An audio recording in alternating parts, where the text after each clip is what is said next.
Akiaria na Kameme TV, OCPD wa gĩcigo kĩu Matawa Mũchagi nĩugĩte ndereba wa mbathi ĩrĩa ĩrakuĩte andũ 45 arakuire hau thutha wake kũgeria gũkinya mburĩki cia ngari ĩyo akĩgeria kũhetũka rori ĩrĩa ĩrarĩ mbere yake, no arona ngari ĩngĩ yerekeire Mũmbatha na igeria rĩake rĩa gũcoka mwena wake wa barabara kũracũngĩrĩria mũtino-inĩ ũcio.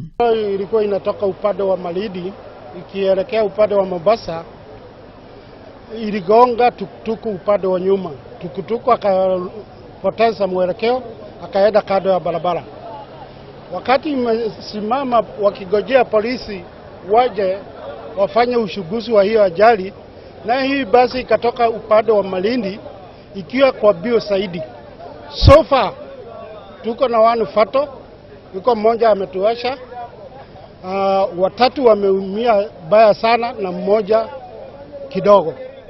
Ihinda-inĩ rĩu Mũchagi nĩorĩtie atwarithia bodaboda mathingate mawatho ma barabara mũno, nĩamu mĩtino ya barabara ĩrĩa ĩraumana na bodaboda nĩyongererekete na gĩkĩro kĩnene. Nauliza madereva wawe waangalifu na waende kwa ile mwendo serikali imekubalia. Ona kũrĩ ũguo, andũ arĩa maragurarire nĩ maratwarirwo thibitarĩ-inĩ ya Malindi.